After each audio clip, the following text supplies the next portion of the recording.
열심으로 선을 행하면 누가 너희를 해하리요? 그렇게 말씀합니다. 8절부터 있는 말씀들 보면 이제 1절부터 7절까지는 가정에 대한 말씀이었습니다. 아내는 어떻게 남편에게, 또 7절에 남편은 어떻게 아내에게 해야 되는지에 대한 말씀을 1절부터 7절까지 했고요. 이제 8절부터 있는 말씀부터 12절까지 지난 시간에 말씀을 드렸습니다. 성숙한 그리스도인들이 되려면 어떤 삶을 살아야 되는지에 대한 말씀들을 했습니다. 그래서 8절부터 구체적으로 쭉 말씀을 드렸고요. 13절에 너희가 열심으로 선을 행하면 누가 너희를 해하리요? 그렇게 말씀합니다.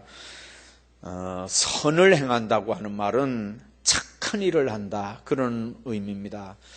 우리가 선을 행한다는 걸 착한 일을 한다, 그렇게 우리가 이해하는 게 왜 그러냐면, 선하다고 하는 말이 한문으로는 착하다고 하는 말이기 때문에 우리가 선하다는 말과 착하다는 말하고를 같이 이렇게 연결을 해서 사용을 합니다.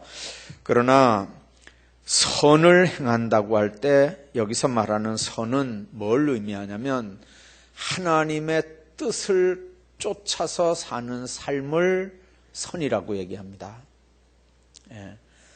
착하냐 아니냐 기준은 인간들의 가치관에 있는 게 아닙니다. 인간들이 볼 때 선해도 하나님이 보실 때 악할 수 있고요. 또 인간이 볼 때 악해도 하나님이 보실 때는 오히려 그게 선할 수도 있습니다. 사람의 기준이나 가치관은 하나님하고 다릅니다. 그래서 주님이 분명하게 말씀합니다. 내 생각과 너희 생각은 다르다고요. 분명하게 말씀했거든요. 근데 문제는 우리가 세상을 살면서 어떤 일을 판단할 때 그 기준을 세상적인 가치관에 둔다는 거죠. 근데 이 세상적인 가치관, 윤리의 잣대는 언제든지 변하는 겁니다. 언제든지 변해요. 오늘 제가 누구한테 들었는데요. 아기가 이제 뱃속에 아기가 검사를 해보니까 이제 아들이라 그랬나 봐요. 그러면 여러분들 아들이라 그러면 얼마나 좋을까요? 아니 적어도 저는 딸만 셋을 내려난 제 입장에는 아니 딸이 시집을 가서 아들이라고 하는데 경사난 거 아닙니까? 근데 그 이야기를 듣는 산모하고 그 신랑하고는요 울면서 왔대요, 병원에서. 이해가 되나요? 아니 똑같은 상황인데 30년 전하고 30년 후에 가치관이 다르다니까요. 30년 전하고 30년 후에 가치관이 달라요. 그런 건 진리가 아닙니다. 여러분들 세상 가치관에 따라서 이렇게 그걸 잣대로 하는 기준은 그게 옳은 게 아니에요. 2000년 전에 죄라고 그랬으면요 지금도 죄인 게 그게 진리인 줄로 믿습니다. 30년이 지났는데 그때는 뭐 좋다 그러고 지금은 뭐 울면서 나고 이런 게 이게 무슨 가치관이고 이게 무슨 기준이 되는 거예요. 그래서 제가 성서주일 때 그 지지난 주일인가요? 말씀드린 것처럼 하나님의 말씀이 도대체 뭐냐면요. 이 신구약 성경이 많이 이렇게 있을 때 이게 정경이라고 39권하고 27권을 딱 선택을 하고 이걸 정경이다 이렇게 했습니다. 그 정경 말고 외경도 있고요. 위경도 있습니다. 위경은 말 그대로 가짜 복음이고요. 외경은 정경을 선택할 때 이렇게 제외된 성경이에요.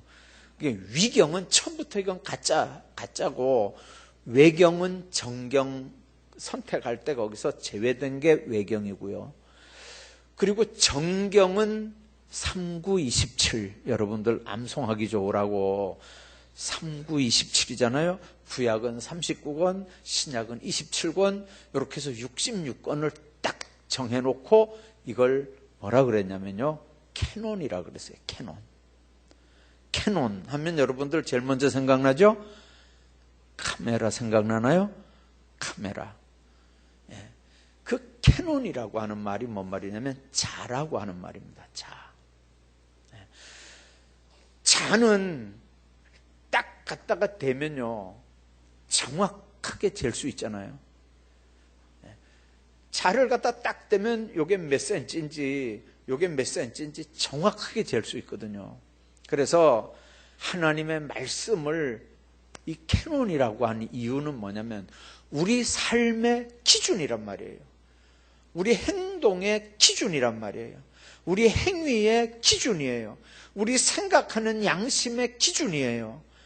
이 하나님의 말씀을 자로 딱 갖다 들여대면 어디가 나왔는지 어디가 삐뚤어졌는지 이게 옳고 그른 건지를 다 알게 되는데, 맹자와를 갖다 대면 옛날엔 맞았다가 요즘엔 안 맞고, 누구한테는 맞는데 누구한테는 안 맞고 이래요. 여러분들 윤리학이라고 하는 게 그런 거거든요. 계속 이렇게 바뀌어져요. 바뀌어져요. 제가 학교에서 설교학을 가르치거든요. 대학원 그 학생들한테. 설교도 제가 학교 다닐 때도 그랬어요. 설교 되게 못하는 사람이 원래 설교학 가르치거든요. 근데 설교학 강의의 첫 장에 뭐가 나오냐면요, 설교자가 뭐냐? 브릿지 빌더다. 그런 얘기를 해요.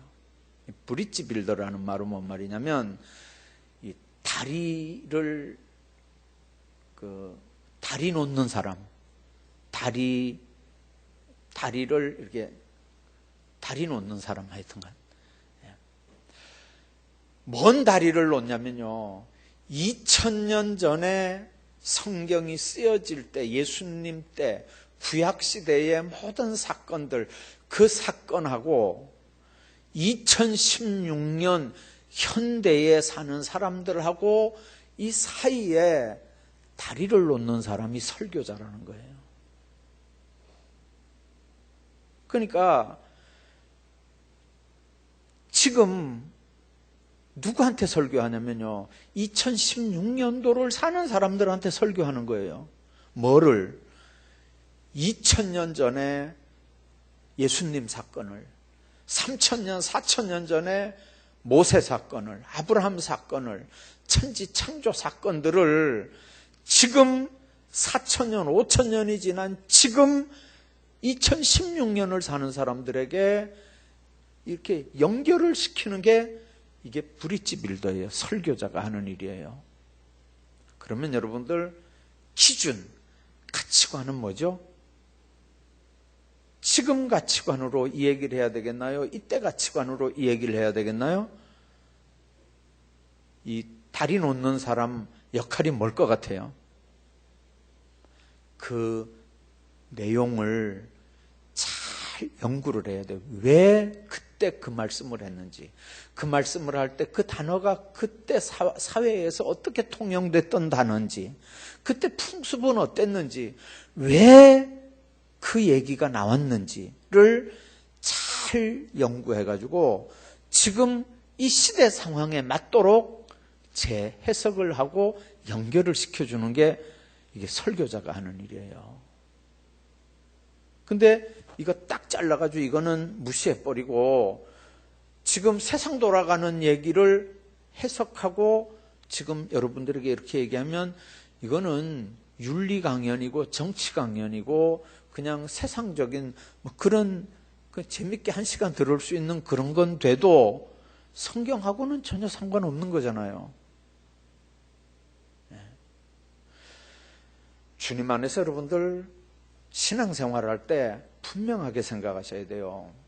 여러분들이 예수 믿는 지가 얼마나 됐느냐도 중요하고 교회 직분이 뭐냐도 중요하고 하루에 여러분들이 몇 시간 기도하는지 얼마나 깊이 있는 신앙생활을 하는지 다 중요하지만 생각하는 근거가 성경이냐, 행동하는 근거가 성경적이냐, 여러분들 판단하는 기준이나 가치관도 이게 성경적인 거냐. 여러분들 하나님의 말씀을 들을 때 성경은 지금 내가 처한 이 상황을 뭐라고 말씀하는지를 성령께서 설교자의 입을 통해서 전달할 때 하나님의 음성으로 듣는 사람이 설교를 똑바로 듣는 사람입니다. 이 연결고리가 제대로 안 돼 있으면요, 설교를 들을 이유가 없어요. 그럼 집에서 그냥 여러분들 보면 되잖아요. 이거 그냥 보면 되거든요. 주님 안에서 오늘 분명하게 말씀합니다. 선을 행한다고 하는 말이 그냥 착한 일을 한다, 이래 생각하면 큰일 나는 거예요. 큰일 나는 거예요. 그냥 여러분들이 생각하는 착한 일은 뭔가요? 윤리적인 건가요? 도덕적인 건가요? 율법적인 건가요? 여러분들이 생각하는 선한 일은 뭐예요? 핵심이 뭘까요? 성경적인 건데, 성경적인 선한 일은 뭐예요? 바로 예수 그리스도의 사건과 여러분들이 만나는 일이에요. 오늘 새벽에도 제가 그 말씀드렸어요. 예수님을 따르는 제자들이거든요, 우리가. 그렇잖아요. 크리스찬이라는 말은 예수에게 소속된 사람들이라는 말이에요. 예수님의 소유된 백성이라는 뜻이에요. 그 말은 다른 말로 표현하면 예수님의 뒤를 따라가는 사람들이란 말이에요. 양이 이렇게, 염소가 쏜 놈이 이렇게 뿔이 딱 이렇게 있고 앞에서 이렇게 가면요, 그 쏜 놈에게 속해 있는 양들은요, 뒤를 쫙 따르거든요. 그 따르는 건 다 그 염소, 그 앞에 대장한테 이렇게 속해 있는 거예요. 바로 그런 개념이에요. 우리가 예수님을 뒤따른다는 말은 예수님이 가는 행적, 예수님이 추구하는 삶의 목적, 그대로 우리가 따라가는 삶이란 말이에요. 그래서 우리가 예수님의 소유된 백성들이에요. 그러면 우리에게 선한 일이라고 하는 건 뭐죠? 그분의 뒤를 따라가는 거예요. 그분이 우리에게 요구하는 삶의 요건은 뭐죠? 한마디예요. 내가 너희를 사랑한 것처럼 너희도 서로 사랑하라는 거예요. 예수 믿는 사람들끼리만 사랑하란 말이 아니고요, 예수 안 믿는 내 가족들, 내 이웃들, 내 일가친지들, 도저히 이게 사랑이 안 가는 사람들도 어떻게 하라고요? 사랑하는 게 하나님 앞에서 선한 일이라 그런 뜻이에요. 여러분들, 우리가 사랑하면 뭐든지 자꾸 주고 싶잖아요. 정말 사랑하는 사람에게 뭘 줄까요? 사랑을 주죠. 사랑의 구체적인 게 뭐죠? 말씀이에요. 말씀. 그래서 안 믿는 사람 보면요, 전도하고 싶고 예수님 전하고 싶을 만큼 여러분들 속에 예수님으로 충만하게 채워지길 바랍니다. 뭐가 선한 일이냐면요, 길을 가다가 구렁텅이에 염소가, 양이 빠져 있는데 안식일이라고 그냥 안 꺼내주고 간다면 그게 선한 일이겠느냐고 주님 말씀하잖아요. 선한 일이라고 하는 말은 그냥 놔두면 거기 그냥 죽을 수밖에 없는 그거를 건져내놓고 가는 게 하나님 앞에 선한 거예요. 여기는 여러분들 얼음이나 눈이 그렇게 많이 안 오는데요, 제가 어렸을 때 보니까 강원도는요, 얼음도 엄청 두껍게 얼고 이제 눈도 엄청 와요. 근데 겨울에는 보통 소가 밖으로 안 나와요. 이제 마당에 이렇게 햇빛 잘 들어오는 데다가 이렇게 말뚝 쳐서 이렇게 묶어놓고 이제 집 한 단씩 갖다 주고 나중에 아침 저녁 염을 끓여주고 이제 꽃 따뜻한 데 이렇게 있거든요. 근데 그 못된 소들은요, 그 말뚝을 빼고 동네로 들고 뛰는 거예요. 한겨울에. 그러면 여러분들 땅바닥이 좋을 때는 가서 잡아도 되는데, 여러분들 온 천지가 다 썰매판인데 소가 뛰면 어디로 뛰겠어요? 잡긴 잡아야 되니까 동네 청년들이 막 쫓아가거든요. 그럼 막 산으로 가면 이제 눈이 막 이렇게 오고, 그런 데 가면 진짜 잡기 힘들거든요. 그것도 군인들이 많이 있으니까 정말 못 들어가는 데도 있잖아요. 그러니까 이제 청년들이 소를 어디로 모냐면요, 못 도망가라고 그냥 구렁텅이 쪽으로 이렇게 모는 거예요. 근데 이게 쫓기다가 보니까 거기서 쫄떡 미끄러져 가지고요, 구렁텅이에 진짜 소가 들어넣어 버렸어요. 내 다리가 하늘로 이렇게 들고요, 소가 이렇게 딱 있는데 눈이 이만한 게요, 막 휘둥그러지고 막 잉잉한데 무서워가지고 청년들이 접근을 못했대요. 여러분 한번 생각 한번 해봐봐요. 그거 그냥 놔두면 어떻게 될까요? 그냥 죽는 거예요, 그거요. 근데 죽어가는 그 소를 놔두고 그냥 지나가는 게 선한 거냐 그 말이에요. 그걸 끌어내야 선하단 말이에요. 율법에 안식일을 범한다고 욕을 얻어 먹더라도 그걸 끌어내는 게 예수님 해석은 선하다는 거예요. 그럼 선한 개념이 뭔가요? 착한 일 하는 게 선한 개념이죠. 뭐가 착하죠? 죽어가는 거, 살리는 게 착한 거예요. 그러니까 예수님 앞에 선을 행하는 게 뭡니까? 복음 전하는 거예요. 복음 전하는 거. 내가 만난 예수를 소개하고 그 예수를 만나게 해주는 게 그게 선한 일이에요. 우리는 윤리적으로 무슨 쌀 한 말 팔아주고 연탄 몇 장 사다 주고 그거 좋은 거예요. 다 착한 일이고 좋은 거지만, 성경이 얘기하는 왜 구제 사업을 하라 그러냐면요, 그거는 매개체예요. 왜 구제를 해야 되냐면 그 구제라고 하는 방법을 통해서 결국은 뭘 하라는 거예요? 복음 전하라는 거예요. 그 속에 예수 심어주라는 거예요. 그 속에 복음을 심어서 그 죽어가는 영혼을 살려내라는 거예요. 그게 착한 일이라는 거죠. 그러니까 우리는 연탄산 주는 걸로 끝나잖아요. 쌀 한 말 주는 걸로 끝나잖아요. 그게 목적이 아니고, 그 주는 이유가 뭐냐면 그 다음에 죽어가는 영혼을 살려내는 게 목적이란 말이에요.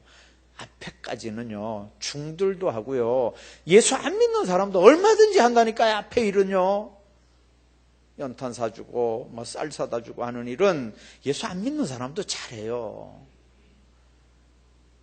성경에서 착한 일이라고 하는 말은 사다 준 다음에 그 마음이 녹아지고 겸손해지고 마음 빗장을 이렇게 열어서 예수 영접할 수 있을 만큼 이렇게 아름다운 관계 형성을 하기 위해서 그렇게 하는 거라고 하는 걸 꼭 믿으셔야 됩니다. 그래서 접착점이 있어야 돼요. 예수 믿는 사람들이. 우리 해피데이 할 때 보면 이렇게 10,000원짜리 이렇게 사다 주잖아요. 근데 가난한 할머니들은 그것도 좋아하겠죠. 근데 이런 부잣집 어른들은 그런 거 사다 주면 좋아할까요? 문도 안 열어준다니까요. 그럼에도 그거 사들려가지고 가서 만나라고 하는 이유가 뭐죠? 그거라도 있어야 접촉점이 만들어진다는 거예요. 만나라고 하는 거예요.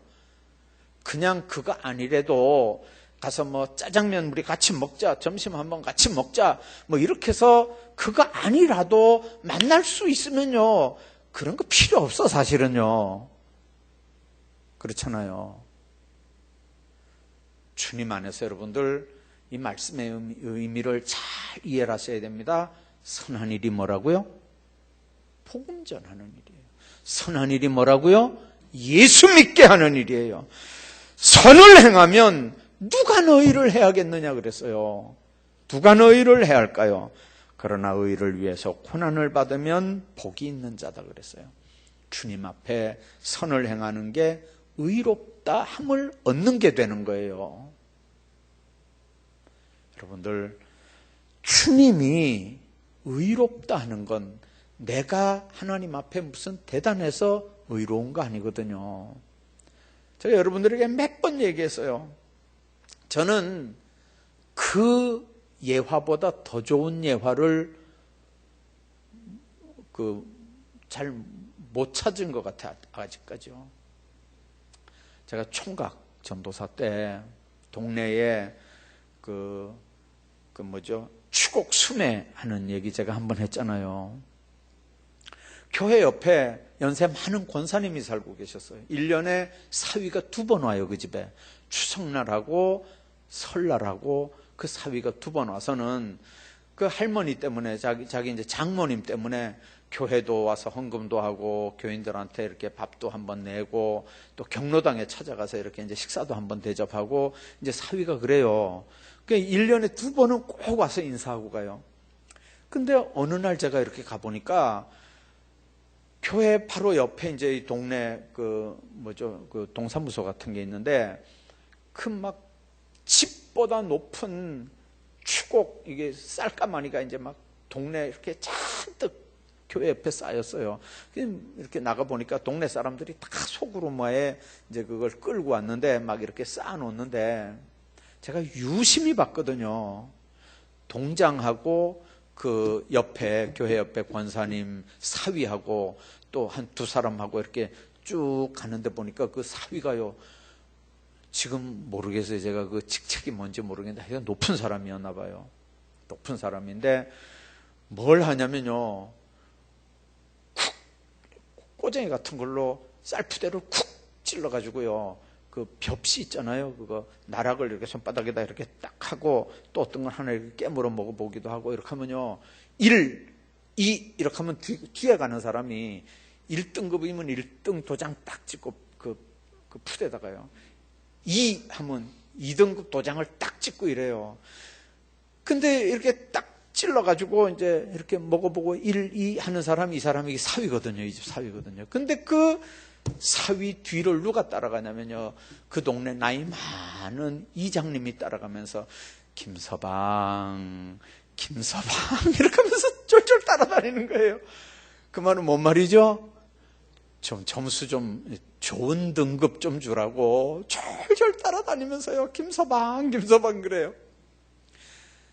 여러분들 그게 이제 뭐 부정이건 뭐 그런 차원에서 지금 얘기하려고 하는 게 아니고요. 그 입에서 나오는 대로 1등급 하면 뒤에 가는 사람이 그냥 도장 딱 찍는 거예요. 그리고 딱 찍고 그냥 전체 몇 개 이렇게 해가지고 계산해가지고 1등급 그냥 나중에 돈 받아가는 거, 전표 받아가는 거거든요.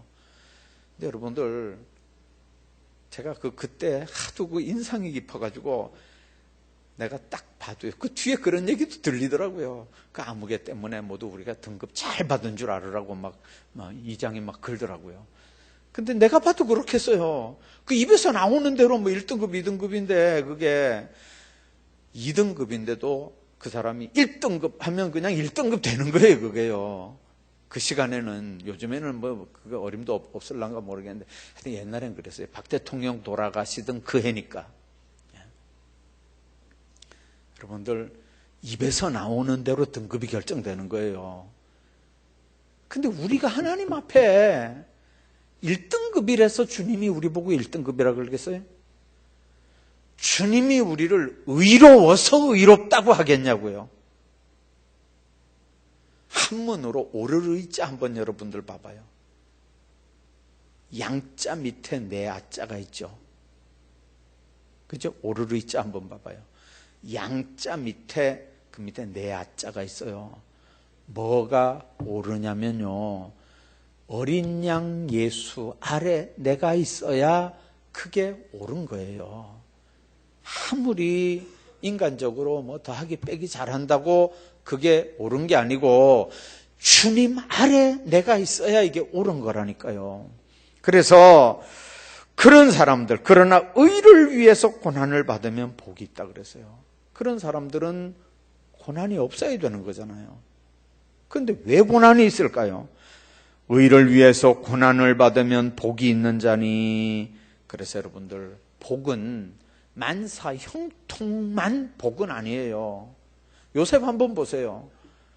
형들한테 팔리죠? 그 팔리기 전에 수정구덩이에 들어가서 죽을 뻔했어요. 나중에 베냐민 때문에 결국 루벤 때문에 결국 살아나긴 했어요. 근데 또 팔리잖아요. 또 가가지고 보디발 집에 가가지고 가정 총무가 되죠. 거기서 이제 좀 잘 살만하니까 또 그 여자한테 또 유혹받죠. 또 누명 뒤집어 쓰고 감옥 가죠.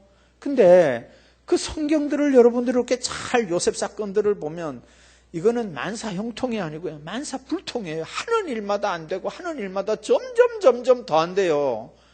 근데 그 성경을 잘 보면요. 하나님이 요셉과 함께 하셨기 때문에 그가 형통했다 이래 놓고 눈으로 보는 건 점점 더 안 되고 어려운 일들만 생기는 거예요. 여러분들 형통이 우리 눈으로 볼 때 그냥 잘 줄줄줄줄 이렇게 풀려나간다고 그게 형통이 아니라니까요. 지금은 안 좋고 안 되고 어렵고 힘들고 이것도 주님이 그 자리에 함께 하시면 형통인 줄로 믿으시기 바랍니다. 왜 그러냐면 그 사건 속에 하나님이 함께 하시기 때문에 하나님이 하나님의 방법으로 선한 길로 우리를 이끌어 가시고 인도해 가시는 거예요. 그렇게 하다 요셉 보세요. 감옥에 들어갔잖아요. 근데 하필 거기 누가 와요? 바로의 꿈꾼 사람들이 하나는 술 맡은 관원장, 하나는 떡 맡은 관원장이 거기 들어왔다가 어느 날 꿈을 꿨는데 징조가 다른 꿈을 꾼 거예요. 감옥에서 누가 해석을 해줘요? 근데 요셉이 그 꿈을 해석을 해주잖아요. 당신은 돌아가면 이제 복권이 된다. 당신은 얼마 안 있다가 풀려나가서 죽게 된다. 다 얘기해 줬어요. 근데 그 떡 맡은 관원장 보고 그랬거든요. 가서 이제 나가서 회복이 되면 나를 좀 기억해 달라고. 나는 지금 억울하게 지금 여기 있다고. 근데 여러분들 2년 동안요 신방도 한 번 안 왔어요. 네, 거기에 면회도 한 번 안 왔어요. 그리고 바로가 꿈을 꿨는데 이제 그때 이 관원장이 생각이 난 거죠. 그래서 요셉 생각이 나가지고 요셉 추천을 하고 요셉이 수염 다 깎고 이제 옷도 바꿔 입고 바로 앞에 서서 꿈 해석을 해주잖아요. 여러분들 그 꿈 해석을 딱 듣는 순간에 바로가 이런 정말 이 신통방통한 사람을 어디서 만나겠어요? 이런 사람을요. 이런 지혜 있는 사람을 이걸 어디서 만나겠어요? 그러니까 그 사람을 세워서 7년 동안 흉년을 대비하게 하고 7년 동안 풍년을 또 대비하게 하는 애굽의 총리로 삼게 되잖아요. 그때 나이가 몇 살이라고요? 30세였어요. 그러면 2년 전에 관원장이 그 사람을 끌어냈다 할지라도 여러분들 채용이 못 돼요. 그 나라는 공무원법이 30세가 돼야 뭐가 되는 거지 30세 안 되면 아무것도 안 돼요. 그러니 하나님이 거기서 딱 가장 안전하게 준비시켰다가 딱 끌어내서 바로 총리 자리에 딱 등극을 시키는 거예요. 주님 안에서 여러분들 이 비밀을 꼭 생각하십시오. 우리가 볼 때 잘 풀려나간다고 형통이 아니고 성경에서 형통의 개념은 하나님이 함께 하고 있는 게 형통인 줄로 믿습니다. 눈에 보이는 건 좋든 안 좋든 하나의 과정일 뿐이에요. 결론이 뭐냐 하는 거예요. 결론이 하나님이 함께 했다면 결론은 반드시 하나님 앞에 영광 돌리는 사건들로 나타나는 줄로 믿습니다. 그래서 의를 위해서도 고난을 받고요. 복 있는 사람도 고난을 받는 거예요. 그런데 그들이 두려워하는 걸 두려워하지 말라는 거예요. 그들이 근심하는 걸 근심하지 말라는 거예요. 경외라고 하는 단어를 제가 설명했죠. 하나님을 공경한다는 뜻도 있지만 하나님을 두려워한다는 뜻도 있어요. 그들이 두려워하는 거 누굽니까? 그들이 두려워하는 건 하나님 두려워하는 거죠. 왜 하나님을 두려워할까요? 하나님 앞에 잘 못 살면 본능적으로 하나님이 두려운 거예요. 하나님의 뜻을 이루어 드리지 못하고 본능적으로 잘못 살면 그 속에 근심 걱정이 있는 거거든요. 그래서 너희 마음에 그리스도를 주로 삼아 거룩하게 하라는 거예요. 주인으로 예수님을 삼으라는 거죠. 주인으로 삼으라는 거예요. 빅토리아 여왕이 아주 이렇게 평복을 갈아입고 이제 주민과의 소통을 통해서 가끔 이렇게 이제 밖으로 나왔대요. 근데 어느 날 밤에 이제 정말 그 신앙 좋았던 선한 정치를 했던 그 빅토리아 여왕이 궁궐을 나와서 시민들과 이렇게 사귀려고 어느 한 과부 집에 찾아가서 이제 본인을 밝혔죠. 내가 빅토리아 여왕이라고. 그러니까 이제 그 과부가 얼마나 좋아하겠어요. 여왕이 자기 집을 찾아왔으니까요. 너무너무 좋아가지고 막 어찌할 바를 모르는 거예요. 자, 그때 이제 여왕이 그랬어요. 그 과부한테 내가 손님으로 찾아온 거에 대해서 어떻게 생각하느냐고. 정말 그 아주 믿음 좋은 또 과부니까 내가 찾아온 거, 또 내가 지금 친구가 돼주는 거, 이게 얼마나 너한테 영광인지 한번 얘기하라고. 그러니까 맞습니다. 내 인생에 여왕님이 날 찾아왔다는 거, 이거보다 더 큰 영광이 어딨겠냐고. 오늘 밤에 내가 여왕님과 단 둘이 있다는 거, 이거보다 더 큰 영광이 어딨겠냐고. 정말 가장 큰, 제일 큰 영광입니다. 그랬어요. 근데 여왕이 순간, 아유, 믿음 좋다는 너도 별 수 없구나. 자기는 생각에 뭐 예수님 뭐 이런 얘기가 나올 줄 알았는데, 아니 여왕 앞에서 여왕 만나는 게 최고의 영광이고 최고의 기쁨이라 그러니까, 그래서 좀 섭섭해가지고 이 여왕이 좀 그랬어요. 그랬더니 내가 그렇게 너한테는 최고의 손님이냐? 그래서 너한테 그렇게 내가 널 찾아온 게 그렇게 영광이냐? 그러니까 그 과부가 뭐라 그러냐면요. 여왕님은 내 삶의 최고의 손님입니다. 그러니까 여왕이, 그러면 예수 믿는 사람이 예수님이 최고의 손님이고 영광이라 그래야지, 내가 찾아온 걸 최고의 영광이라 그러고 손님이라 그러면 네 믿음이 지금 어떻게 된 거냐. 그러니까 그 과부가 정색을 하고 그랬어요. 여왕님, 그분은 내 손님이 아니고 그분은 내 주인입니다. 그분은 우리 집의 주인이십니다. 여왕님은 우리 집에 찾아오신 손님이지만 그분은 이 집의 주인이십니다. 그랬다는 거예요. 여러분들, 주님 안에서 분명하게 우리가 생각해야 됩니다. 예수님이 내 손님입니까? 그분은 내 주인입니다. 그분은 내 가정에서 호주고 가장이고 우리 집에서 최고의 통치자입니다. 여러분들, 우리 남자들이 조심해야 되는 게 있어요. 내가 우리 집안의 대장이다, 내가 우리 집안의 가장이다, 그러면 예수님 자리는 뭘까요? 그분이 여러분들 가장이 되기를 바랍니다. 그분이 주인 되기를 바랍니다. 그래야 집안이 편안해집니다. 주님을 손님으로 모시고 있다면 여러분들 그 삶은 늘 불편하고 불안해진다고 하는 걸 생각을 해야 됩니다. 그래서 그리스도를 주로 삼아 거룩하게 하고 너희 속에 있는 소망에 관한 이유를 묻는 자에게는 대답할 걸 항상 준비하되 온유와 두려움으로 해라 그랬어요. 여러분들, 나가서 예수님 전하고 증거하는 소망에 관한 이유를 묻는 자에게 대답할 걸 항상 준비할 수 있길 바랍니다. 예수 믿는 사람들은 쿡 찔러도 예수 소리가 나와야 돼요. 예수 소리가. 저는 교회 다닐 때 어렸을 때 고등학교 다닐 때까지요. 이제 구역 예배제가 석이었거든요.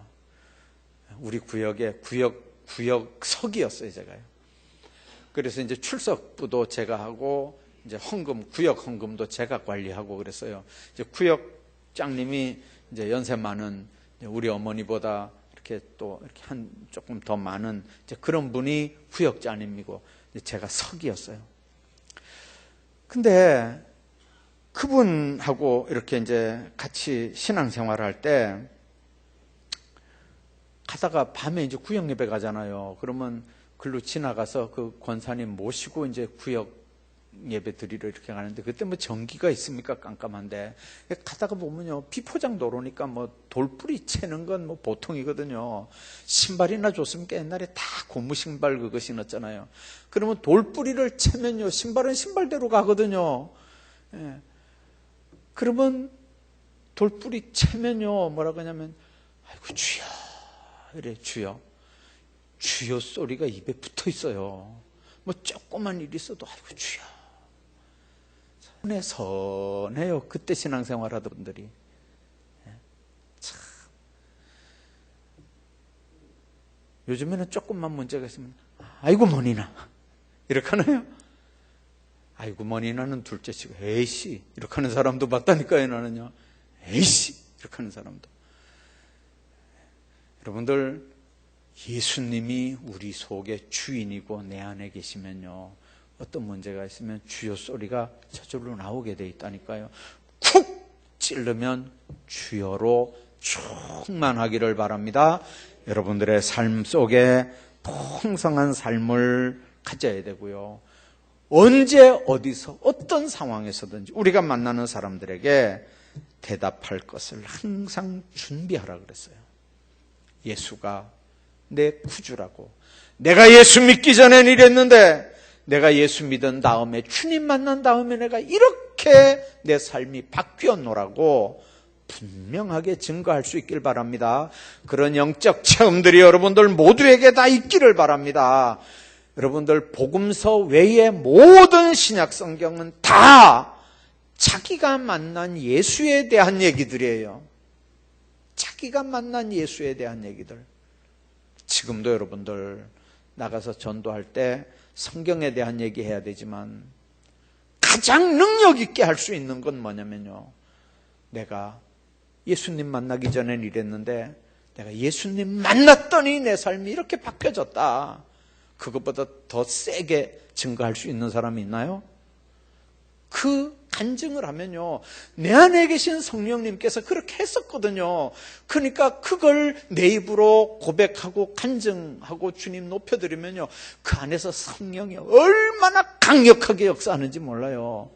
그래서 여러분들 전도하면 성령 충만해지는 걸 여러분들이 체험하게 돼요.